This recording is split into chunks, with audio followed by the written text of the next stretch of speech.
Hello बच्चा वाटी, नमस्कार। मैं प्रशांत द्विवेदी स्वागत करता हूं आप सभी का आपके अपने यूट्यूब चैनल डिलीजेंस के क्लास में। आज हम लोग बात करने वाले हैं क्लास 10th के सेकंड चैप्टर पॉलिनोमियल के एक्सरसाइज 2.2 के बारे में। एक्सरसाइज 2.2 में हम लोग को specially relationship between zeros and constant of polynomial पढ़ना होता है। जैसे आप सभी जानते हैं कि किसी पॉलिनोमियल में कुछ कांस्टेंट टर्म होते हैं और कुछ वेरिएबल्स होते हैं, तो हमें जो कांस्टेंट का रिलेशन उसके जीरोज से होता है वो हमें इस चैप्टर इस एक्सरसाइज में पढ़ना है। ध्यान दीजिएगा, जैसे मैंने आपको प्रीवियस क्लास में बताया था कि जिस भी पॉलिनोमियल ग्राफ जितनी बार एक्स एक्सिस कट करता है उतने जीरोज होते हैं, या ऐसा कहें कि जितने अगर लीनियर होगा तो उसका ग्राफ 1 टाइम कट करेगा, क्वाड्रेटिक होगा तो 2 टाइम कट करेगा।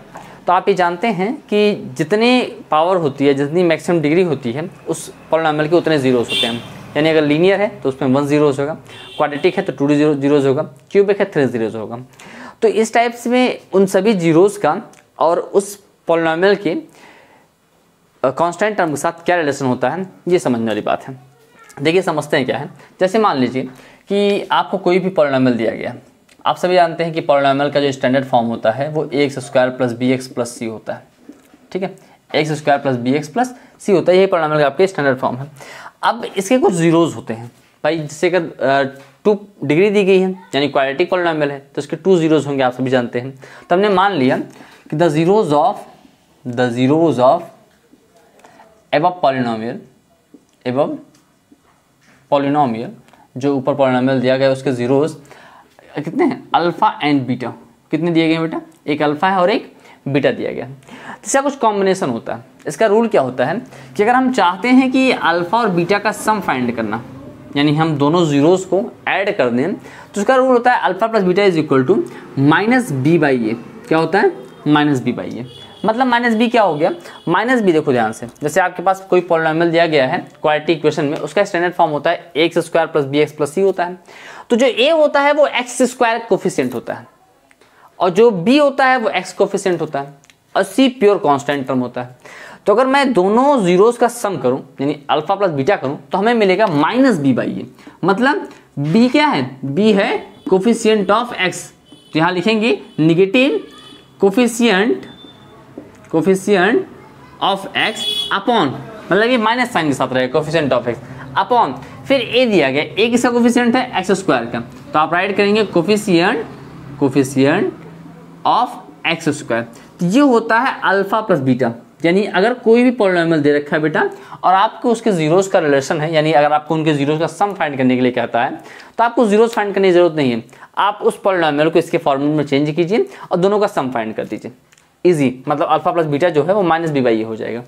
और इसी का एक रिलेशन होता है कि अगर मान लीजिए हमें उनके जीरोज का प्रोडक्ट फाइंड करना हो, क्या फाइंड करना हो, प्रोडक्ट फाइंड करना हो, तो alpha into beta is equal to होता है c/a। क्या होता है बेटा, c/a होता है। ध्यान रखिएगा, यानी अगर हमें उसका प्रोडक्ट फाइंड करना होगा तो उसके कांस्टेंट टर्म और उसके x² कोफिशिएंट का रेशियो जो होगा वही आपका c/अल्फा इंटू बीटा होगा। मतलब इज इक्वल टू क्या लिखेंगे आप यहाँ पे, c मतलब क्या है, कांस्टेंट टर्म है। क्या है बेटा, कांस्टेंट टर्म है। अपॉन में क्या है, a क्या है, कोफिशिएंट ऑफ x²। बाबू क्या है बेटा, कोफिशिएंट ऑफ x²। तो अगर हमें अल्फा इंटू बीटा फाइंड करना होगा तो c/a फाइंड करेंगे, यानी constant term upon coefficient of x²। और अल्फा प्लस बीटा फाइंड करना होगा तो -b/a यानी coefficient of x upon coefficient of x² करेंगे। जैसे देखिए आप एक बहुत बेसिक सा एग्जांपल, ये रिजल्ट मैंने आप कई बार कराई है। जैसे आप सभी जानते हैं x² + 5x और +6। ध्यान दीजिएगा, x² + 5x + 6 अगर दिया गया है तो इसका जो आप ब्रेक करते थे तो आपको मिलता था x + 3 और x + 2 मिलता था। ठीक है, अभी आप करके चेक कर लेना मिड टर्म स्प्लिटिंग से, तो x + 3 और x + 2 मिलेगा। तो ध्यान से देखो, इसको 2 रूट मिल गए। एक मिला x = -3, भाई एक बार x + 3 = 0 मानेंगे, चलो इतना कर देते हैं, x + 3 = 0 मानेंगे तो x हो जाएगा -3, और एक बार x + 2 = 0 मानेंगे तो x हो जाएगा -2। बोल होगा कि नहीं होगा, 2 वैल्यूज मिली, 2 जीरोज मिले आपके, एक मिल गया -2 और एक मिल गया -3। तो रिलेशनशिप ये कहता है कि अगर आप दोनों जीरोज को ऐड करेंगे, यानी आप अल्फा प्लस बीटा चाहते हैं, अल्फा प्लस बीटा, तो अल्फा प्लस बीटा कितना हो जाएगा, -3 और ये उधर हो जाएगा -2, यानी दोनों को ऐड करेंगे तो -5 आ जाएगा। तो इसको आप इतनी नौटंकी करने की, इतना फैक्टराइजेशन करने की जरूरत नहीं है, आप इसको सीधे सीधे कर सकते हैं। कैसे कर सकते हैं कि जो आपको इक्वेशन दिया गया है, जैसे आपको दे रखा है x square plus 5x plus 6 दे रखा है, इसका कंपैरिजन आप इसके standard equation ax square plus bx plus c से कीजिए। ठीक है, जैसे आप इसके स्टैंडर्ड इक्वेशन से इसका कंपैरिजन करेंगे ax square plus bx plus c से, तो आपको ये समझ में आएगा बेटा कि एक्स स्क्वायर का जो कोफिशिएंट होता है वो a होता है, इसमें कुछ भी नहीं दिया गया, यानी a बराबर 1 हो गया, और b बराबर कितना हो गया 5 हो गया, और c बराबर हो गया 6। तो alpha plus beta is equal to minus b by a, क्या लिखा मैंने माइनस बी बाई ए। तो अल्फा और बीटा जो होगा का सम जो होगा वो माइनस बी की वैल्यू कितनी है बेटा यहाँ पे 5 है, तो -5 और बाई ए की वैल्यू कितनी है 1 है, तो आपका आंसर हो गया -5। ठीक है, तो ये इसका हो गया डायरेक्टली। जैसे आपने यहाँ इतना सा नॉर्मल किया, यहाँ फैक्टराइज किया तब आपको मिला, ये चीज़ें आपकी सीधे सीधे हो जाएंगी, इसमें कुछ भी आपको नहीं करना रहेगा। ठीक है, और एज वेल एज आपके प्रोडक्ट ऑफ जीरोस की बात भी सेम रहेगी कि अल्फा इंटू बीटा अगर मान लीजिए मैंने आपसे कहा, तो अल्फा इंटू बीटा क्या होता है, अल्फा इंटू बीटा यानी 2 जीरोस हैं, तो -3 इंटू -2 यानी कितना हो जाएगा -3 इंटू -2 यानी आपका हो जाएगा 6 प्लस 6 हो जाएगा। तो alpha into beta is equal to क्या होता है इसके अकॉर्डिंग, तो alpha into beta is equal to होता है c बाई ए होता है। तो कांस्टेंट टर्म कौन सा है, आप ध्यान से देखो, कांस्टेंट टर्म है आपका c यानी 6 है, और बाई ए यानी 1 है, तो आप सीधे सीधे देखिए 6 आ गया। बोलो आया कि नहीं आया। तो ये एकदम आसान फॉर्मेट है, ये आपके क्वाड्रेटिक पॉलिनोमियल का एकदम आसान फॉर्मेट है, एकदम आसान तरीके से करना है। और आपके जो एनसीईआरटी में जो क्वेश्चन दिए गए हैं वो बेसिकली इसी फॉर्मेट पे दिए गए हैं, आपको सम ऑफ जीरोज या प्रोडक्ट ऑफ जीरोज दिया रहेगा। और कुछ क्वेश्चन ऐसे भी हैं जिसमें आपको सम ऑफ जीरोज दिया रहे, आपको एक क्वेश्चन आना रहेगा। चलिए उसके बारे में बात कर लेते हैं। ये क्लियर हो गया ना पूरा, ये अगर क्लियर होगा तो पहले इसको इरेज करते हैं। ठीक, अच्छा एक चीज़ और, हाँ ऐसे आपने अभी तक इसको मैंने बताया तो क्वाड्रेटिक का बताया कि आपको अल्फा प्लस बीटा 2 रूट थे, और आपने अल्फा प्लस बीटा अगर फाइंड करना हुआ तो -b बाई ए कर दिया, और अल्फा इंटू बीटा फाइंड करना हुआ तो c बाई ए कर दिया, यही तो बताया। अब अगर मान लीजिए आपको क्यूबिक वाले दिए गए यानी 3 डिग्री दी गई है मैक्सिमम उसकी, तो आप कैसे करेंगे, तब आप सम ऑफ जीरोज और प्रोडक्ट ऑफ जीरोज कैसे फाइंड करेंगे, वो भी बड़ा इंपॉर्टेंट है। एनसीईआरटी में इसके एग्जाम्पल में एक क्वेश्चन दिया भी गया है, और RS अग्रवाल या RD शर्मा में इन सब में क्वेश्चन उसके पूछे भी जाते हैं। कई बार आपसे एंट्रेंस एग्जाम्स में बेच चुके एंट्रेंस में इन सब में पूछा भी गया, ध्यान रखिएगा, इसलिए आपको बता दे रहे हैं। जैसे आपसे मान लीजिए कोई क्यूबिक इक्वेशन दिया गया, यानी ax क्यूब दे दिया गया प्लस bx स्क्वायर और प्लस cx और प्लस d दे दिया गया। ध्यान सुनना मेरी बात, जैसे अभी तक आप पढ़ रहे थे क्वाड्रेटिक, तो क्वाड्रेटिक का स्टैंडर्ड इक्वेशन था ax square plus bx plus c था। क्यूबिक का स्टैंडर्ड इक्वेशन होता है ax cube plus bx square plus cx plus d होता है। ठीक, अब अगर मैं यहाँ पे कहूँ तो यहाँ पे कितने जीरोस होंगे, जैसे आपने देखा क्वाड्रेटिक में 2 जीरोस थे अल्फा और बीटा, तो क्यूबिक में 3 जीरोस होंगे, अल्फा बीटा गामा होगा। सिंपल सी बात है, अल्फा बीटा क्या गामा केवल रिप्रेजेंटेशन के तरीके हैं और कुछ भी नहीं बेटा। तो इसके 3 जीरोस हो जाएंगे, 3 जीरोस अल्फा बीटा और गामा हो जाएगा। तो अगर मैं आपसे कहूँ सम ऑफ जीरोस फॉर क्यूबिक, अगर मैं कहूँ यानी अल्फा प्लस बीटा और प्लस गामा में आपसे कहूँ सम ऑफ जीरोस के रूप में, तो इसका फॉर्मूला होता है alpha plus beta plus gamma is equal to होता है -b बाई ए। वही जो आप पहले करते हैं सेम वही काम इसमें भी करना है, -b बाई ए करना है, इसमें कुछ ऐसा नहीं अलग करना है, यहाँ भी -b बाई ए होगा। अब अगर मैं आपसे कहूँ alpha into beta into gamma, ये कहा गया कि तीनों प्रोडक्ट का जीरोस कितना होगा, तीनों प्रोडक्ट का मल्टीप्लाई करेंगे तो -d बाई ए आएगा। कितना आएगा -d बाई ए रहेगा, ये भी ध्यान रखिएगा। Alpha into beta into gamma अगर कहते हैं तो -d बाई ए। अच्छा एक इसमें रिलेशन और बनता है कि अगर मान लीजिए 3 जीरोस हैं, एक अल्फा दिया गया, एक बीटा दिया गया और गामा दिया गया, और इसमें ऐसा हो कि पहले अल्फा बीटा का मल्टीप्लाई हो जाए, फिर बीटा गामा का मल्टीप्लाई हो जाए, और फिर गामा अल्फा का मल्टीप्लाई हो जाए, ऐसा हो जाए तो इन सब का सम कितना होगा, ये भी पूछा गया है। ध्यान रखिएगा, alpha beta plus beta gamma और प्लस गामा अल्फा अगर हो जाता है तो ऐसी कंडीशन पे आपका होता है c बाई ए। क्या होता है बेटा c बाई ए। इस बात को बहुत अच्छे से ध्यान रखिएगा, बहुत ही महत्वपूर्ण क्वेश्चन है ये, बहुत ही महत्वपूर्ण टर्म है आपके लिए तीनों। ठीक है, इस पर कभी कभार क्वेश्चन आते हैं, लेकिन जब आते हैं तो बच्चे बहुत कंफ्यूज होते हैं। मैंने क्या बताया कि अगर तीनों जीरोस दिए गए हैं अल्फा बीटा गामा, आपको तीनों का सम फाइंड करना है तो -b बाई ए। यहाँ -b किसको क्या है, -b यहाँ पे एक्स स्क्वायर कोफिशिएंट है कि नहीं। तो यहाँ पे जैसे आप जब भी लीनियर इक्वेशन या क्वाड्रेटिक इक्वेशन या क्यूबिक इक्वेशन का स्टैंडर्ड फॉर्म लिखते हैं तो मैंने आपको बताया था अगर लीनियर लिखेंगे तो ax प्लस b लिखेंगे। ठीक है, क्वाड्रेटिक लिखेंगे तो इसमें क्या होगा कि एक टर्म इसकी स्क्वायर हो जाएगी और आगे एक कांस्टेंट टर्म बढ़ जाएगा, मतलब आप करेंगे एक्स स्क्वायर प्लस bx और प्लस c करेंगे, याद है ना। क्यूबिक करेंगे तो इसमें वही यहाँ पे 3 पावर हो जाएगी, ax क्यूब हो जाएगा और फिर bx स्क्वायर हो जाएगा प्लस cx प्लस d हो जाएगा। ये स्टैंडर्ड फॉर्म है, कैसा फॉर्मेट है, स्टैंडर्ड फॉर्म में। जरूरी नहीं ऐसा हो ही, ये स्टैंडर्ड फॉर्म है। लेकिन ऐसे अगर मान लीजिए आप फोर्थ पे जाते हैं तो ax⁴ हो जाएगी, प्लस bx³ हो जाएगा, और प्लस cx² हो जाएगा, प्लस dx और प्लस e हो जाएगा। ऐसे आप इसको टिल्स इनफाइनाइट बढ़ाते जाइए, ठीक है, ऐसे कंटिन्यू रहेगा। तो ये आपकी चीज़ें होती हैं स्टैंडर्ड फॉर्मेट को राइट करने की। लेकिन अब ध्यान से देखिए, मैंने क्यूबिक वाला तो आपको बता दिया, क्यूबिक में 3 जीरोस होंगे, तो आप इसको कर लीजिएगा, ठीक। इससे रिलेटेड क्वेश्चन, अब यहाँ पे अगर मैंने alpha plus beta plus gamma is equal to -b/e लिखा है, तो यहाँ पे चीज़ें चेंज होंगी हल्के से। b क्या है यहाँ पे, b यहाँ पे x² का कोफिशिएंट है। पिछले वाले में क्या था, b जो था वो x कोफिशिएंट था। तो यहाँ आप राइट करेंगे alpha plus beta plus gamma is equal to -b/e, मतलब coefficient of negative, coefficient of x² upon coefficient of x³, ठीक है। ये हो गया। Alpha into beta into gamma is equal to कितना हो गया, माइनस ऑफ डी मतलब क्या हो गया, कांस्टेंट टर्म, इसके साथ कोई वेरिएबल नहीं है, कांस्टेंट टर्म। अपॉन में क्या भाई, अपॉन में a है, a मतलब कितना हो गया, कोफिशिएंट ऑफ x³ हो गया।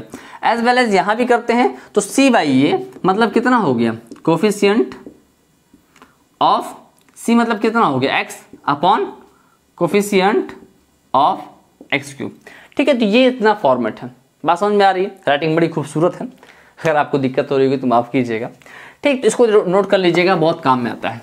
चलिए अब बात करते हैं आपकी जो एक्सरसाइज में एक क्वेश्चन और दिया गया है। ये तो मैंने आपको दोनों फॉर्मेट बता दिया। एक तीसरा फॉर्मेट आता है कि जब आपको सम ऑफ जीरोस दिया रहे और प्रोडक्ट ऑफ जीरोस दिया रहे और आपसे कहे कि आप पॉलिनोमियल बनाइए। जैसे अभी तक क्या था कि आपको पॉलिनोमियल देगा और पॉलिनोमियल से कहा जाएगा आपको सम ऑफ जीरोस और प्रोडक्ट ऑफ जीरोस के बारे में बात करने के लिए, ठीक है। लेकिन अब क्या कह रहा है, अब आपको सम ऑफ जीरोस दिया रहेगा और प्रोडक्ट ऑफ जीरोस दिया रहेगा और आपसे ये कहा जाएगा कि आप फाइंड कीजिए पॉलिनोमियल। तो कैसे करेंगे और तो क्या नियम होना चाहिए, देखिए ध्यान से। अगर मान लीजिए आपको सम ऑफ जीरोस दिया गया, यानी अल्फा प्लस बीटा दिया गया, ठीक है। अल्फा प्लस बीटा कुछ भी गिवन है, मान लीजिए मैंने आपसे कहा m है, ठीक है। और अल्फा इंटू बीटा दिया गया, यानी प्रोडक्ट ऑफ जीरोस दिया गया, अल्फा इंटू बीटा दिया गया, वो मैंने मान लिया n दिया गया।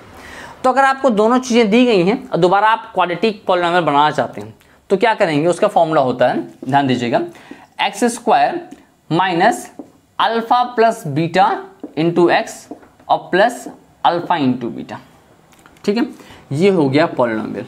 यानी अगर हमारे पास, ध्यान दीजिएगा, अगर हमारे पास ये सम ऑफ जीरोस और प्रोडक्ट ऑफ जीरोस दिए रहेंगे और हम जाना चाहते हैं कि पॉलिनोमियल कैसे बने, यानी हम पॉलिनोमियल बनाना चाहते हैं, तो ऐसी कंडीशन पे फॉर्मूला होता है x² minus sum of zeros into x plus alpha product of zeros, ये ती होता है, ठीक है। बहुत इंपॉर्टेंट है, अभी आगे काम आने वाला है। चलिए स्टार्ट करते हैं, इन सभी फॉर्मूलों को समराइज करते हैं, इन सभी फॉर्मूलों का यूज करते हैं आपकी एक्सरसाइज 2.2 में। अब बात करते हैं क्वेश्चन ऑफ फर्स्ट की। फर्स्ट क्वेश्चन क्या कह रहा है कि find the zeros of the polynomial and verify the relationship between the zeros and coefficient. जो बात अभी हम लोगों ने की कि जीरोस का रिलेशन उसी कोफिशिएंट के साथ क्या होता है, जैसे alpha plus beta is equal to -b/e होता है और alpha into beta is equal to c/e होता है। अब उसी चीज़ को वेरीफाई करना है इन क्वेश्चंस के माध्यम से। जैसे आपने स्क्रीन पे ये 6 क्वेश्चन देख पा रहे हैं, इन सभी क्वेश्चंस के पहले आपको जीरो फाइंड करने पड़ेंगे और जीरो फाइंड करने के बाद फिर सम ऑफ जीरोस निकालना पड़ेगा।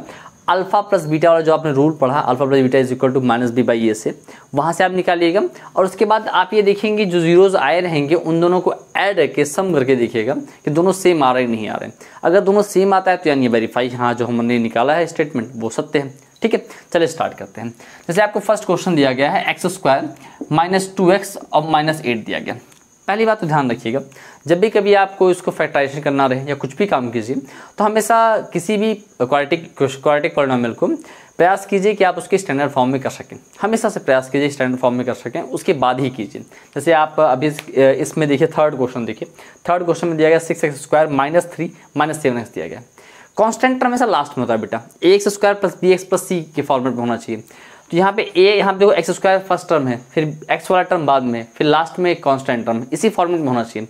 जैसे आप थर्ड वाले में देख रहे हैं, इसमें आप आगे पीछे दिक्कत है, इसको पहले सही कर लीजिएगा तब सॉल्व कीजिएगा, ठीक है, वरना दिक्कत आती है। जैसे आपने यहाँ के किया, अब आप इसको अगर पहले मिड टर्म स्प्लिटिंग से फैक्टराइज कर लें तो बहुत बेहतर होगा। हम फैक्टराइज करते हैं, फर्स्ट टर्म का लास्ट टर्म से मल्टीप्लाई किया, 8x² हो गया। आप सब जानते हैं एकदम आसान। अब ऐसा कुछ करना है इसको माइनस 8x² हुआ, ऐसा कुछ करना है कि माइनस करने पर 8x² मिल जाए और माइनस करने पे 2x मिल जाए और मल्टीप्लाई करने पे 8x² मिल जाए। तो बहुत बेसिक सी बात है, हम x² माइनस 4x और प्लस 2x कर देंगे। क्या करेंगे? माइनस 4x प्लस 2x कर देंगे।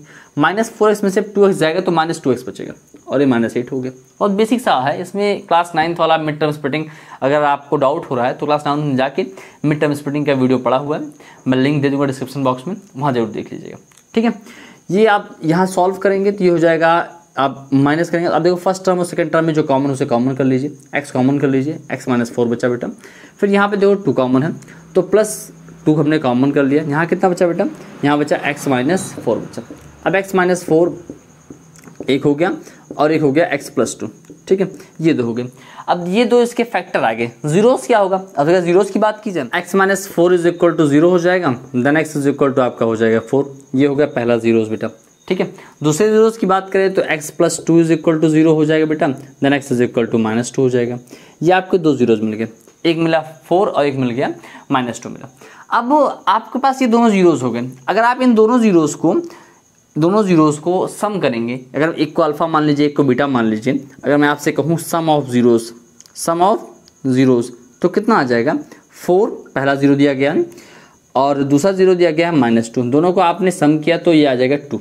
ठीक है, अब अगर मैं आपसे कहूँ इसी जहाँ पे प्रोडक्ट ऑफ जीरोस यानी प्रोडक्ट किया बात करूँगा तो प्रोडक्ट ऑफ जीरोस कितना हो जाएगा? 4 इंटू माइनस 2 हो जाएगा, यानी आपको मिलेगा माइनस 8। ठीक है, ये दोनों बातें होंगी। अब हमको इसी बात को वेरीफाई करना है, हमने जो फॉर्मूला डिराइव किया था, जो हमने फॉर्मूला समझा था उसी से दिया है। हमने क्या पढ़ा है कि सम ऑफ जीरोस यानी alpha plus beta is equal to होता है बेटा माइनस बी बाई ए। ठीक, माइनस बी बाई ए। तो alpha plus beta is equal to minus b by a, तो अल्फा प्लस बीटा। अब यहाँ पे जो आपने इक्वेशन लिख रखा है, यहाँ से पहले कंपेयर कीजिए इस इक्वेशन को और पहले आइडेंटिफाई कीजिए ए बी और सी क्या है। देखिए ध्यान से, आपको ये दिया गया x² माइनस 2x और माइनस 8 दिया गया। जब इसका आप कंपैरिजन करते हैं इसके स्टैंडर्ड फॉर्म से ax² plus bx plus c से बेटा, तो a की वैल्यू आपको मिलती है 1 और b की वैल्यू मिलती है माइनस 2 और c की वैल्यू मिलती है माइनस 8। ध्यान से जो कैसे, क्योंकि आप a का कंपैरिजन कर रहे हैं, a क्या है? a है x² कोफिशिएंट, तो x² के कोफिशिएंट के रूप में यहाँ कौन है? कुछ भी नहीं है, तो बाय डिफॉल्ट 1 रहेगा, ध्यान रखिएगा हमेशा। और यहाँ पे देखिए, यहाँ x का कोफिशिएंट कौन है? यहाँ माइनस 2 है, तो ये b होगी इज इक्वल टू माइनस 2 हो गया और c is equal to minus 8 हो गया। अब आपसे कह रहे हैं कि sum of zero is equal to minus b by a होता है। क्या होता है? Minus b by a. तो माइनस बी बाई ए, तो माइनस बी बाई ए भाई alpha plus beta is equal to minus b by a होता है फॉर्मूला। तो माइनस बी की वैल्यू कितना है बेटा? माइनस 2 अपॉन ए की वैल्यू कितनी है? 1, तो यानी हो जाएगा माइनस माइनस प्लस, तो यानी alpha plus beta is equal to हो जाएगा 2। देखो यही सेम यहाँ alpha plus beta is equal to 2 आया था। ठीक है, ये वेरीफाई होगा यहाँ। उसके बाद फिर alpha into beta is equal to c by a होता है। तो अब उस सी की वैल्यू कितनी है? सी की वैल्यू है माइनस 8 और बाई ए की वैल्यू कितनी है? 1 है। तो alpha into beta is equal to कितना आ गया? माइनस 8 आ गया। आया? तो आप यहाँ से करेंगे alpha plus beta is equal to and alpha into beta is equal to minus 8। ये आप करें, हैंस वेरीफाइड। क्या हो गया? ये वेरीफाई हो गया। यही काम आपको हर एक क्वेश्चन में करना है। ठीक है, एकदम आसान सा है, इसमें कुछ भी ऐसा नहीं है जो बहुत टफ हो। ठीक है, अब बात करते हैं इसके सेकंड पार्ट की। तो सेकंड पार्ट में अगर देखें तो सेकंड पार्ट में आपको दिया गया 4s²। देखो यहाँ पे x नहीं दिया गया। अच्छा हाँ, कई सारे बच्चे जो अभी 10th में आ जाते हैं उसके बावजूद भी उनके मन में डाउट रहता है कि सर st अगर x है तभी वेरिएबल होना चाहिए। मुझे याद है अभी कल के क्लास में एक बच्चा मुझसे कोई कहने लगा, वो पूछने लगा, तो मुझे याद आया कि बच्चे अभी भी कन्फ्यूज़न है, इस हद तक भी कन्फ्यूज़न है कि एस एक वेरिएबल है कि नहीं। उनके दिमाग में वेरिएबल के लिए केवल एक्स और वाई ही बसा हुआ। तो ऐसा नहीं बेटा, एस हो गया, टी हो गया, क्यू हो गया, जो भी आप यूज़ करते हैं वो जिसकी वैल्यू वेरी करने के लिए आप अलाउ कर देते हैं वो वेरिएबल ही है, उसमें कोई शंका की बात नहीं है। तो अगर आप यहाँ स्टार्ट करें, दिया गया है 4s² माइनस 4s और प्लस 1 दिया गया। ठीक बाबू, अब अगर इसको आप मिड टर्म स्प्लिटिंग फैक्टराइज करते हैं तो फर्स्ट टर्म का लास्ट टर्म से मल्टीप्लाई किया 4s² हो गया। मिड टर्म को कैसे ब्रेक करेंगे? मिड टर्म को ब्रेक करना पड़ेगा आपको -2 ऐसे बेटा, हम भी बार बार x लिख रहे हैं, 2s माइनस 2s के फॉर्म में। ठीक है, और ये हो जाएगा +1। ठीक, अब देखो फर्स्ट टर्म और सेकंड टर्म में 2s कॉमन है, हमने कॉमन कर लिया तो ये हो गया 2s और -1 बचा, और यहाँ से -1 कॉमन कर लीजिए तो 2s कितना हुआ? 2s -1 बचा। अब 2s -1 यहाँ, 2s -1 यहाँ है, सेम एज वेल एज, तो 2s -1 हो गया। और इस तरफ भी देखो सेम वही बच रहा है कि 2s 1 हो गया। अब अगर यहाँ से दो इसके फैक्टराइज हो गए तो पहला जीरो कितना हो जाएगा 2s minus 1 is equal to 0, then s is equal to -1 उस तरफ जाएगा प्लस हो जाएगा बाई 2 हो गया। एज वेल एज सेम यहाँ पे भी वही होगा, चूँकि दोनों इक्वल हैं तो s की वैल्यू आपकी यहाँ से भी 1/2 आ जाएगी। यानी इसके तो दोनों जीरोज आए हैं 1/2 आए। तो अगर मैं आपसे कहूँ सम ऑफ जीरोज यानी अल्फा और बीटा की बात इसके थ्रू करूँ तो 1/2 और प्लस 1/2 करेंगे तो आपका आंसर आ जाएगा 1, और अल्फा इंटू बीटा की बात करेंगे तो 1/2 इंटू 1/2 करेंगे तो बेटा आपका आंसर आ जाएगा 1/4। बोलो आएगा कि नहीं आएगा। अब इसी चीज़ को वेरीफाई करना है आपके द्वारा जो हमने फॉर्मूला पढ़ा है। हमने फॉर्मूला क्या पढ़ा है, सम ऑफ जीरोज यानी alpha plus beta is equal to minus b by a. चलो कुछ लिख देते हैं, माइनस ऑफ कोफिशिएंट क्या होता है बी, क्या होता है भाई, हमेशा बी मत पढ़िएगा, मैं बी बार बार कहता हूँ, कोफिशिएंट ऑफ एक्स होता है वो, ठीक है। क्योंकि ए बी सी से डिनोशन है अलग अलग जगहों पर बदल जाते हैं तो कन्फ्यूजन भी हो जाती है, इसलिए इसको क्या होता है कोफिशिएंट ऑफ एक्स होता है अपॉन बी बाई ए। फिर क्या होता है कोफिशिएंट ऑफ एक्स स्क्वायर, ठीक है। तो अल्फा प्लस बीटा कितना हो गया बेटा माइनस ऑफ, यहाँ पे देखो बी। अब पहले ए बी सी जानने के लिए हमें कंपैरिजन करना होगा। अभी स्टार्टिंग में अगर आपको ठीक से नहीं आ रहा होगा कंपैरिजन करना तो प्लीज़ मेरी बात मानिएगा, हमेशा इसको लिख के कंपेयर कर लिया कीजिएगा, ठीक है। हमेशा लिख के कंपेयर करेंगे, कभी कोई गलती नहीं होगी। लिख लीजिए, कोई दिक्कत की बात नहीं है, कोई शर्म की बात नहीं है, इसमें ज़रूर लिख लिया कीजिए। आप यहाँ से ए की वैल्यू कितनी पाएंगे 4 पाएंगे, बी की वैल्यू कितनी पाएंगे बेटा -4 पाएंगे, और सी की वैल्यू कितनी पाएंगे बेटा 1 पाएंगे, ठीक है। अब ये alpha plus beta is equal to minus b by a होता है, तो alpha plus beta is equal to minus of b की वैल्यू ऑलरेडी -4 है। तो ऐसा मत करना कि ये -4 लिखा हुआ था आप ऐसे छोड़ दीजिए, ऐसा नहीं है। माइनस ऑफ -4 आपने कर दिया, ए की वैल्यू कितनी है 4 है, अब माइनस माइनस प्लस हो गया तो 4/4 आपने कट किया तो मिल कितना आ गया आंसर 1 आ गया, ठीक है। इसके बाद फिर आप अगर अल्फा इंटू बीटा की बात करते हैं तो सी बाई ये होता है बेटा। अब सी की वैल्यू कितनी है, सी की वैल्यू बाबू, सी की वैल्यू कितनी दे रखी 1 दिया गया, और ए की वैल्यू कितनी दे रखी 4 दे रखा है, तो सी बाई ये कितना आ गया 1/4 आ गया। अब आप ध्यान से देखिए, अल्फा प्लस बीटा की वैल्यू यहाँ से 1 आई थी और यहाँ से भी हमको 1 मिल गई, और अल्फा इंटू बीटा की वैल्यू यहाँ से 1/4 मिली थी, यहाँ से भी 1/4 मिल गई, तो दोनों सेम मिला ना, तो आप यहाँ लिखेंगे हेंस वेरीफाइड, बस और कुछ नहीं। ये लिख दिए, दोनों तरीक़ों से आपको सेम मिल रहा है तो यहाँ क्या कहा जाएगा हेंस वेरीफाइड। बोलो मज़ा आ रहा है कि नहीं आ रहा है, मज़ा आना चाहिए, बहुत ज़रूरी टॉपिक है, बहुत अच्छे टॉपिक हैं ये सब, जो आपको आसानी से आपके नंबर दिला सकते हैं, कहीं कोई दिक्कत की बात नहीं रहेगी। अब देखो थर्ड वाले में आपको जो मैंने आपसे कहा वही चीज़ पहले कर लीजिएगा कि सबको उसको स्टैंडर्ड फॉर्म में जरूर कन्वर्ट कर लीजिए। जब तक आप इसको स्टैंडर्ड फॉर्म में नहीं करेंगे तब तक आपके लिए वो समस्या बनी रहेगी। थर्ड में कह रहा है 6x स्क्वायर -3 -7x दिया गया है, तो लेकिन यहाँ पे देखो जो 7x यानी जो x वाला टर्म है, यानी जो bx वाला टर्म होता है वो लास्ट में दिया गया है, ठीक है। तो उसको पहले कर लो, जैसे 6x स्क्वायर -7x और -3 कर लो। इससे क्या होगा, जब आपका स्टैंडर्ड फॉर्मेट होता है वो ax square plus bx plus c के फॉर्मेट में होता है, यानी वहाँ पे मिड में ba वाला टर्म होता है, bx वाला टर्म होता है, तो आपको कंपैरिजन करने में आसानी होगी। ऐसा नहीं कि पॉसिबल नहीं है, पॉसिबल तब भी है, कोई दिक्कत नहीं, आप आसानी से तब भी कर सकते हैं, लेकिन जो माइंड सेटअप बना है वो थोड़ा सा डिस्टर्ब होता है। तो यहाँ से a की वैल्यू कितनी आ गई बाबू, a आ गया 6, b आ गया -7 और c आ गया -3, ठीक है। आया, ये इतना हो गया। अब डायरेक्टली पहले मिड टर्म स्प्लिटिंग करें तो मिड टर्म स्प्लिटिंग यहाँ करोगे कितना हो जाएगा 6 18, 6 से 18 हो गया, तो आप यहाँ से पाएंगे 6x स्क्वायर -9x और +2 है। देखो अब यार ये सब तो कर ही लेना, तुम लोग इतना पारंगत हो गए होगे, ठीक है भाई। आपको मल्टीप्लाई करने पे 18 मिल रहा है, तो यहाँ -7x चाहिए, तो कैसे मिलेगा -9x + 2x कर दो, तो 9 2 18 हो जाएगा, और माइनस करने पे -7x मिलेगा। अब यहाँ से 3x कॉमन कर लिया हमने, यहाँ बचा x माइनस 3 बचा, और यहाँ पे क्या कॉमन किया जाए, सॉरी यहाँ 2x - 3 बचा, माफ़ कीजिएगा 3 2 6 होता है ना। अब देखो यहाँ पे 1 कॉमन कर लो तो होगा 2x - 3 बचा। अब दोनों जगह पे 2x - 3, दोनों जहाँ से 2x - 3 को बाहर निकाल लो, और एक जहाँ से क्या बचा 3x + 1 बचा। बोलो बचा कि नहीं बचा, 2x - 3 हो गया और x + 1 हो गया। अब एक बात यहाँ समझो, अगर यहाँ से जीरो निकाले जाए तो 2x - 3 is equal to 0, then 2x is equal to 3 हो गया, और x इज इक्वल टू हो गया 3/2। तो ये पहला जीरो आया, और दूसरे जीरो तब इसको इज इक्वल टू 0 रखेंगे। ये तो तुम लोगों को पता है ना कि जीरो निकालने के लिए उसको कंपेयर करते हैं 0 के साथ, then x is equal to कितना हो गया -1/3 आ गया। ये 2 जीरोज आ गए, ठीक। अब ये 2 जीरो आ गए हैं। अब यहाँ से अल्फा प्लस बीटा अगर निकालना चाहो तुम तो निकाल लो, अल्फा प्लस बीटा इन दोनों के थ्रू कितना हो जाएगा, ये हो जाएगा 3/2 और प्लस ये हो जाएगा -1/3। भाई इसको सॉल्व करोगे, इसका एलसीएम हो जाएगा 6, 2 3 जा 6 हो गया, 3 3 जा 9 हो गया, 3 2 जा 6 हो गया और ये हो गया। तो यानी आपने सॉल्व किया तो 7 कितना आ गया, 6 आ गया। और अल्फा इंटू बीटा आपने किया तो अल्फा इंटू बीटा कितना हो जाएगा, ये हो जाएगा 3/2 इंटू -1/3। तो यानी कैंसिल होकर कितना बचेगा, -1/2 बचेगा। बोलो बचा कि नहीं बचा। तो ये हो गया हमारे जीरोस के थ्रू, जब हमने जीरोस निकाल के किया।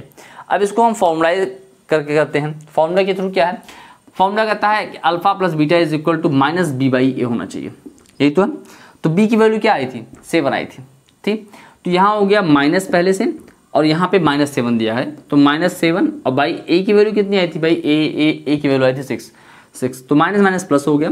तो alpha plus beta is equal to हो गया माइनस प्लस 7/6 हो गया। बोलो हुआ। और अगर यहाँ से अल्फा इंटू बीटा की बात की जाए तो होता है c/a। तो c की वैल्यू कितनी है, -3 और a की वैल्यू कितनी है, 6 है। कैंसिल कर दीजिए, 3 1 3 3 2 6, यानी -1/2 हो गया। तो ये alpha into beta is equal to -1/2 हो गया। तो ये इतना वेरीफाई। बोलो बात समझ में आ रही कि नहीं आ रही। बहुत ही आसान सा क्वेश्चन है ये, कुछ नहीं करना, एकदम आसान सा, ठीक है। आगे बढ़े भाई, क्वेश्चन नंबर 4 की बात करते हैं। 4 में है 4u² और प्लस 8u। देखो जब इसको आप, इसमें तो आप देखो 2 ही टर्म दिया गया है, तो अगर थर्ड टर्म नहीं दिया गया तो मतलब थर्ड टर्म बाय डिफॉल्ट आप 0 मानेंगे। क्या मानेंगे, 0 मानेंगे। और यहाँ वेरिएबल क्या है, वेरिएबल यहाँ पे u दिया गया है। तो अगर आप इसे स्टार्टिंग में कंपेयर करें तो कंपेयर करने पे आपको देखो ax² प्लस bx और प्लस c की बात अगर की जाए यहाँ पे, तो यहाँ से a की वैल्यू आपको मिल जाएगी 4, b की वैल्यू मिल जाएगी 8 और c की वैल्यू मिल जाएगी 0। बोलो मिलेगी कि नहीं मिलेगी। a की वैल्यू मिल गई 4 और b की वैल्यू मिल गई 8 और c की वैल्यू मिल गई 0। अब यहाँ से अगर आप इसको ब्रेक करके देखें तो आपको ये समझ में आएगा 4u² प्लस 8u। यहाँ मिड टर्म स्प्लिटिंग लाने की कोई जरूरत नहीं है, तो आप डायरेक्ट इसको कर सकते हैं। 4u² प्लस 8u में आप 4u कॉमन कर लीजिए। जैसे आपने कॉमन किया तो u प्लस 2 हो गया। बोलो हुआ। अब आपने 4u इंटू u प्लस 2 कर लिया, तो यहाँ से एक बार 4u इज इक्वल टू 0 हो जाएगा, then u is equal to 0 हो जाएगा। बोलो होगा कि नहीं होगा। और एक बार u plus 2 is equal to 0 consider करेंगे, then u is equal to हो जाएगा -2। तो आपके 2 जीरोज मिले, एक मिला 0 और एक मिल गया -2। अब यहाँ से अगर आप सम ऑफ जीरोज फाइंड करें, सम ऑफ जीरोज फाइंड करें तो क्या हो जाएगा, ये हो जाएगा 0 प्लस -2 यानी कितना आ गया, -2 आ गया। और अगर आप प्रोडक्ट ऑफ जीरो फाइंड करते हैं, यानी आप उन दोनों का मल्टीप्लाई फाइंड करते हैं, प्रोडक्ट ऑफ जीरोज फाइंड करते हैं, तो 0 इंटू -2 करेंगे बेटा, 0 आ जाएगा। ठीक है, तो ये सम ऑफ जीरोज और प्रोडक्ट ऑफ जीरोज की वैल्यूज आ गई, -2 और 0 आ गई। अब इसके बाद अगर यहाँ से आप डायरेक्टली फिर कंसीडर करें इसके थ्रू कि क्या इसके थ्रू भी यही आएगा, तो सम ऑफ जीरो यानी अल्फा प्लस बीटा इसमें क्या बताया गया, -b/a बताया गया। तो -b/a कितना हो गया, -b/a, -b कितना भाई, b की वैल्यू कितनी है, b कितना है, 8 है, तो -8 हो गया। अपॉन a की वैल्यू कितनी है, 4 है, तो 4 2 8 यानी कितना आ गया, -2 आ गया। देखो अल्फा प्लस बीटा यानी सम ऑफ जीरोज -2 आया था। और अल्फा इंटू बीटा अगर बात की जाए तो c/a होता है, c की वैल्यू कितनी है, 0 है, और 0/4 कितना हो गया, 0 ही रहेगा, उसमें कोई दिक्कत नहीं आएगी। ठीक है, देखो दोनों सेम है, तो वही आप लिखेंगे hence verified by the formula and by the mid term splitting and zeros. Clear है, एकदम आसान सा है, इसमें कुछ भी कोई भी कंफ्यूजन कहीं भी किसी स्तर पे नहीं है, ये तो एकदम आसान सा क्वेश्चन था। इसके बाद सेम ऐसे ही आपको दिया गया है t² -15। अब अगर t² -15 दिया गया है और आपको इसके जीरोस फाइंड करने हैं, तो इसमें बहुत ही आसान सा कंपैरिजन आपका हो सकता है, या आप इसको a² -b² के थ्रू कर सकते हो। जैसे अगर आप इसको a² -b² के थ्रू करोगे तो t² -15 दिया गया है, आप इसको अगर चाहो तो बेसिक तौर पर t² -15 का स्क्वायर कर सकते हो। बोलो कर सकते हो, नहीं कर सकते हो, आसान हो सकता है, कोई दिक्कत की बात नहीं। तो ये हो जाएगा a² -b², तो ये हो जाएगा a + b into a - b। भाई a² -b² क्या होता है, a + b into a - b होता है। तो ये हो जाएगा आपका t + √15, एक ब्रैकेट में हो गया, और अगले ब्रैकेट में हो गया t - √15। ठीक है, और जब ऐसा आपने कर दिया तो इसकी जीरोस फाइंड करने के लिए आप एक बार t + √15 को 0 मानेंगे बेटा, तो यहाँ से t इज इक्वल टू हो जाएगा -√15। ठीक, और एक बार आप इसको 0 मानेंगे, t - √15 is equal to 0, then t is equal to हो जाएगा +√15, तो आपका दूसरा 0 हो गया।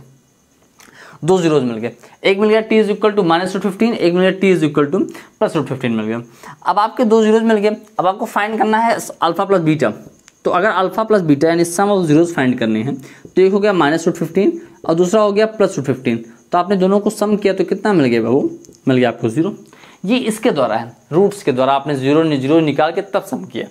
और अगर मैं आपसे कहूँ अल्फा इंटू बीटा तो -√15 और इंटू √15, तो -√15 इंटू 15 कितना हो जाएगा, ये 15 हो जाएगा विद नेगेटिव सिंबल, यानी -15 हो गया। ठीक, अब जरा फाइंड करो क्या इसके थ्रू भी यही आएगा, लेकिन यहाँ पे तो अभी आप देखो आपने इसके साथ कंपैरिजन ही नहीं किया और यहाँ पे तो भी केवल दो ही टर्म दिया गया है, तो इसको आप कैसे कन्वर्ट करोगे। देखो ध्यान से, t² है -15 है, तो एक काम करो यहाँ पे +0t² कर लो, 0t कर लो।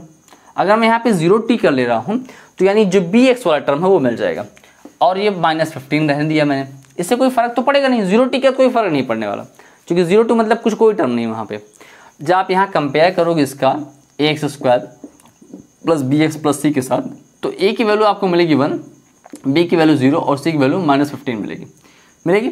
अब सम ऑफ जीरो यानी alpha plus beta is equal to होता है -b/a होता है बाबू, तो ये हो जाएगा -0 अपॉन a की वैल्यू 1 यानी हो गया 0। तो सम ऑफ जीरोस हमारी दो, खुद यहाँ भी 0 आ जाए, यहाँ भी 0 आ गए। और फिर प्रोडक्ट ऑफ जीरोस की बात करें तो alpha into beta is equal to कितना होता है, c/a होता है। क्या होता है, c/a, यही तो है भाई। तो c की वैल्यू आपकी कितनी दी गई है, अल्फा इंटू बीटा, c की वैल्यू दी गई है -15 अपॉन a की वैल्यू 1, यानी हो गया -15। बोलो बात समझ में आ रही कि नहीं आ रही, एकदम क्लियर है, वही जो हमको यहाँ मिला था। तो वही सेम काम, वही सेम स्टेटमेंट जो अभी तक आप लिखते आए हैं, हेंस इट इज़ वेरीफाइड। दोनों तरीके से क्या हो रहा है, दोनों तरीके से वेरीफाई हो रहा है कि अल्फा प्लस बीटा के रूट, अल्फा प्लस बीटा की वैल्यू वही आ रही है जो हमारे सम ऑफ जीरोस हैं, डायरेक्टली जीरोस के थ्रू भी और फॉर्मूले के थ्रू भी। ठीक है, अब इस क्वेश्चन का लास्ट पार्ट आपको क्या दिया गया, 6 पार्ट। देखो उसमें एकदम आसान सा है, वो भी आपको दिया गया 3x² -x और -4 दिया गया। तो 3x² -x और -4 दिया गया है, और आप इसको कंपेयर करते हो x² प्लस bx और प्लस c से बेटा, तो आपको मिलता है a is equal to 3 and b is equal to -1 और c इज इक्वल टू -4 मिलता है। ठीक, इसको ध्यान रखिएगा, अभी फिर आए काम आने वाले हैं ये। अब इसका अगर मिड टर्म स्प्लिटिंग यहाँ से किया जाए तो 4 3 12 हो गया, वही -12। तो अगर -12 मिल रहा है तो मिड वाले टर्म में माइनस करने पर जो मिड वाला टर्म आना चाहिए वो हो, और मल्टीप्लाई करने पर 12 आना चाहिए। आपको पता है ना ये, अगर हल्का फुल्का भी डाउट है तो आप जाके मिड टर्म स्प्लिटिंग का वीडियो जरूर देख लीजिए, क्लास 9th के प्लेलिस्ट में है। यहाँ से आप देखो जो कॉमन लेने वाला कॉमन लेते हैं, यहाँ से केवल x ही कॉमन होगा, 3 और 4 में कुछ कॉमन तो होता नहीं। तो यहाँ बचा 3x -4 बचा, यहाँ पे 1 कॉमन ले लिया, यहाँ बचा 3x -4। अब 3x -4 यहाँ पे 3x -4 दोनों जगह पे है, तो हमने यहाँ पे 3x -4 कॉमन ले लिया, और फिर क्या बचा, x + 1 बचा। बोलो कोई दर्द, कोई तकलीफ, कोई दिक्कत नहीं ना। अब इसके बाद यहाँ से हम इसके जीरोस फाइंड करने होंगे, तो 3x -4 इज इक्वल टू 0 लेंगे, then 3x is equal to 4 हो गया, और x इज इक्वल टू 4/3 आ गया। ये हो गया पहला जीरो। और दूसरे जीरो की बात करें तो x + 1 इज इक्वल टू 0 हो गया, then x is equal to कितना हुआ, -1 हो गया। इसके दो जीरोस हो गए। अब यहाँ से अगर दो जीरोज मिल गए हैं और मैं इन दोनों का सम फाइंड करूँ इसके थ्रू, अल्फा प्लस बीटा यानी डायरेक्टली इसके थ्रू बिना फॉर्मूले के, तो अल्फा प्लस बीटा कितना हो जाएगा, 4/3 और प्लस ऑफ -1। ठीक, इसको सॉल्व करेंगे तो ये हो जाएगा 4/3 और ये -3, यानी कितना हो गया, 1/3 हो गया। सही किया ना, कोई गड़बड़ तो नहीं हुआ, देख लेना। और फिर अल्फा इंटू बीटा करें तो ये हो जाएगा अल्फा इंटू बीटा मतलब कितना, 4/3 इंटू -1 यानी कितना हो गया, -4/3 हो गया। ठीक, अब ये तो हो गया आपका डायरेक्टली जीरोस फाइंड किया आपने, सम ऑफ जीरोस और प्रोडक्ट ऑफ जीरोस किए। अगर फॉर्मूले के थ्रू करें यानी alpha plus beta is equal to बात करें तो -b/a होता है। तो -b/a, b की वैल्यू है 1, तो माइनस और b की वैल्यू है -1 अपॉन a की वैल्यू कितना बच्चा, a की वैल्यू 3। तो alpha plus beta is equal to हो गया आपका 1/3। बोलो हुआ, ये आसान। और alpha into beta is equal to कितना हो गया, c/a। अब c की वैल्यू कितनी है बेटा, c की वैल्यू है -4 है, और a की वैल्यू कितनी बाबू, 3 है, तो ये हो गया -4/3। जो वही मिला जो हमें पहले मिला था। ठीक है, तो एकदम कुछ नहीं, वही एकदम आसान सा है। इसमें भी आप लिखेंगे हेंस वेरीफाइड। ठीक है, दोनों वेरीफाई हो रहा है, जो आपने यहाँ पे किया, जो आपने यहाँ किया। अच्छे समझ में आया कि नहीं आया, ये हो गया पहला क्वेश्चन। आई थिंक आपको बहुत अच्छे से समझ में आ गया हो, कहीं कोई कन्फ्यूज़न नहीं होगी। ठीक है, अब बात करते हैं क्वेश्चन नंबर सेकंड की। सेकंड में कह रहा है कि find the quadratic polynomial each with the given number as the sum and product of the zeros respectively. ठीक है, आपको कह रहा है कि इनके सम ऑफ जीरोज और प्रोडक्ट ऑफ जीरोज दिए गए हैं, आपको पॉलिनोमियल फाइंड करना है। ठीक है, यहाँ पे एक लाइन लिखी रिस्पेक्टिवली, एक वर्ड लिखा रिस्पेक्टिवली। रिस्पेक्टिवली कहानी आप लोगों को बताएं, जैसे हम लोग तो क्लास 10 तक हिंदी मीडियम थे, इंटर में इंग्लिश मीडियम आए, तो वहाँ पे जब हम लोग को ऐसे पहली बार मिला रिस्पेक्टिवली, तो वहाँ तक हम लोग को लगा कि बड़ी आदरपूर्वक इज्जत से दिया गया है। बाद में मालूम चला कि वो क्रमागत कहते हैं, कि ऑर्डर वाइज है, कि पहले जो जैसे यहाँ पहले जो नाम लिखा गया सम, तो यहाँ पहला नंबर सम का होगा, इसीलिए इसको रिस्पेक्टिवली कहते हैं, ऑर्डर मेंटेन रखने के लिए। लेकिन हम लोग को पहली बार मालूम चला कि बड़ी इज्जत देने के लिए ऐसा करते हैं। ठीक है, उसकी भी कहानी है हिंदी मीडियम वालों की अपनी। अब देखो इसका फॉर्मूला क्या होता है, मैंने आपको बताया था अभी कि अगर आपको पॉलिनोमियल फाइंड करना है, क्वाड्रेटिक पॉलिनोमियल फाइंड करना है, तो उसके लिए एक फॉर्मूला होता है x square minus alpha plus beta, यानी सम ऑफ जीरोज इंटू एक्स और प्लस अल्फा इंटू बीटा, ये होता है, यानी प्लस प्रोडक्ट ऑफ जीरोस। बस एकदम आसान सा है, आप यही कर इसी पे रख दीजिए, इसी पे सॉल्व हो जाएगा। और कुछ भी नहीं करना, कुछ भी नहीं करना, कहीं से कुछ भी अलग से आपको सोचने की समझने की कोई ज़रूरत नहीं है, इसी पे रख दीजिए, सॉल्व होता रहेगा। ठीक है, जैसे सम ऑफ जीरोस यानी alpha plus beta is equal to दे रखा है 1/4 और alpha into beta is equal to दे रखा है -1। ये फर्स्ट क्वेश्चन है। तो आपको पॉलिनोमियल फाइंड करना है, तो पॉलिनोमियल बहुत आसान सा हो जाएगा। एक्स स्क्वायर आपने राइट किया माइनस सम ऑफ जीरोस यानी हो गया 1/4 इंटू एक्स और प्लस प्रोडक्ट ऑफ जीरोस यानी -1 आपने पुट कर दिया। जैसे आप यहाँ सॉल्व करेंगे तो ये हो जाएगा एक्स स्क्वायर माइनस x/4 हो गया और -1 हो गया। अब ये 4 है, मल्टीप्लाई कर दो पूरे में, तो यहाँ से 4 का ये हो जाएगा 4x स्क्वायर माइनस x हो गया और -4 हो गया। बस यही आपका पॉलिनोमियल हो गया, एकदम आसान सा, कुछ नहीं करना। अब जो कई बार एक तरीका इसका और भी होता है, वो भी जान लीजिए, लेकिन हमें इतना बहुत बेहतर रहेगा आपके लिए, यही बहुत अच्छे से होता है, इसमें कोई कन्फ्यूज़न नहीं होती। जैसे आप ये समझिए कि सम ऑफ जीरोस क्या होता है, alpha plus beta is equal होता है -b/e होता है और अल्फा इंटू बीटा c/e होता है। तो alpha plus beta is equal to -b/e होता है और अल्फा प्लस बीटा की वैल्यू दी गई 1/4। कितना दिया गया? 1/4 दे रखा है। अब 1/4 दे रखा है, तो यहाँ से कंपेयर करेंगे तो -b इज इक्वल टू 1 आ रहा है, implies b is equal to आ जाएगा -1 और a इज इक्वल टू आ रहा है 4, तो यहाँ से आसान हो गया, b और a की वैल्यू मालूम चल गई। और अल्फा इंटू बीटा की बात करें तो होता है c/e होता है। कितना होता है? c/e होता है। अब देखो अल्फा इंटू बीटा की वैल्यू दे रखी -1, कितना दे रखा है बाबू? -1 दे रखा है। अगर यहाँ पे -1 दे रखा है तो अब यहाँ पे दिक्कत ये है कि -1 दे रखा है। अब आपको ये पता है कि a की वैल्यू 4 पहले से आ चुकी है, ए वैल्यू क्या है? 4 पहले से आ चुकी है। तो भाई सिंपल सी बात है, 1/1 है, इसमें 4 से मल्टीप्लाई कर दो ऊपर नीचे, तो आपको ये ऊपर ये 4 से मल्टीप्लाई हो जाएगा, नीचे 4 से मल्टीप्लाई होगा। जैसे मल्टीप्लाई होगा 4 से तो आपको सिंपली मिल जाएगा ये -4/4 मिल गया। इसका मतलब क्या हुआ कि a की वैल्यू तो 4 है, यहाँ से कंपेयर करोगे alpha into beta is equal to c/a is equal to -4/4, तो यहाँ से a की वैल्यू तो क्लियर है कि आपकी 4 आ रही है और c की वैल्यू कितनी आ जाएगी? -4 आ जाएगी। तो a की वैल्यू हो गई 4, b की वैल्यू और c की वैल्यू हो गई -4 और उसके बाद और कौन बचा भाई? b बचे -1। तो यहाँ से भी आप रख सकते हो। स्टैंडर्ड फॉर्मेट क्या होता है? ax स्क्वायर प्लस bx और प्लस c होता है। तो a की वैल्यू हमें मालूम चल गई 4 हो गया, तो 4x स्क्वायर हो गया और b की वैल्यू मालूम चली हमें कितना? -1, तो -x हो गया और c की वैल्यू मालूम चली -4, तो -4 हो गया। इस तरीके से भी हम पॉलिनोमियल फाइंड कर सकते हैं, ये भी एक तरीका है। लेकिन अभी कई बार ऐसा होगा कि जब फ्रैक्शंस आप सॉल्व करेंगे वहाँ पे आपको कभी कभी दिक्कत आती है, तो आपको जो सुटेबल रहेगा आप उससे कीजिएगा, उसमें कोई दिक्कत नहीं। हाँ, फॉर्मूला डायरेक्ट रहता है कि आपने फॉर्मूले पर रखा, सीधा सीधा आपका फ्रैक्शन मिल गया। इसमें थोड़ा सा बवाल रहता है, अल्फा प्लस बीटा किया, यहाँ बाद में फ्रैक्शन इक्वल कीजिए, ये सब रहता है। ठीक है, बाकी और कोई ऐसी खास दिक्कत नहीं। आप इससे भी कर सकते हैं, पूरी तरीके से आंसर सही माना जाएगा। इससे करेंगे तब भी आपका आंसर सही माना जाएगा। ठीक है, मैं दोनों तरीके से सारे क्वेश्चन नहीं कर पाऊंगा यार, दोनों तरीके से संभव नहीं है। वैसे भी वीडियो लंबा होने वाला है, तो मैं एक ही तरीका आपको बताऊंगा। जैसे हमने पहला देखा फॉर्मूले वाला, मैं ही आपको बता रहा हूँ, बाकी आप उससे भी कर लीजिएगा, प्रयास कीजिएगा आप कॉपी में दोनों कर लें। ठीक है, अब देखिए क्वेश्चन नंबर सेकंड में क्या है। क्वेश्चन नंबर सेकंड में सम ऑफ प्रोडक्ट यानी alpha plus beta is equal to दे रखा है √2 और alpha into beta is equal to दे रखा है 1/3। तो फॉर्मूला यही है आपका। फॉर्मूला दिया गया है x square minus sum of zeros. Sum of zeros कितना है? √2 और एक्स दिया गया प्लस प्रोडक्ट ऑफ जीरो यानी 1/3 दिया गया। सिंप्लीफाई कीजिए, बाई 3 यहाँ पे सब में मल्टीप्लाई हो जाएगा, तो हो जाएगा 3x स्क्वायर माइनस ये हो जाएगा यहाँ 3 आएगा तो 3√2x हो जाएगा और +1। ठीक है, बात आ रही समझ में नहीं आ रही है? कहो तो हम वैसे करके दिखाएं, करेंगे रहने दें, कर दें, कर लेना भाई, बहुत आसान है, मत करो उसको, हमें बहुत आसान है वो भी है। ठीक है, अच्छा कर देते हैं। Alpha plus beta is equal to क्या होता है? -b/a होता है भाई। तो यहाँ कितना हो गया? -b/a होता है। तो यहाँ कितना आया आपका? आ गया √2 और /1 आ गया। और alpha into beta is equal to क्या होता है? c/a होता है। तो ये आ गया आपका 1/3 आ गया। ठीक, अब यहाँ से देखो a की वैल्यू जो है यहाँ पे 3 मिल रही है, यहाँ पे 1 मिल रही है। तो अगर एक बार मैक्सिमम वैल्यू आपको 3 मिल गई है तो मतलब a की वैल्यू 3 से कम नहीं होगी, 3 से कम नहीं होगी। जहाँ पे 1 दिया गया है वहाँ पे भी 3 से मल्टीप्लाई करो तो alpha plus beta is equal to क्या कर दोगे?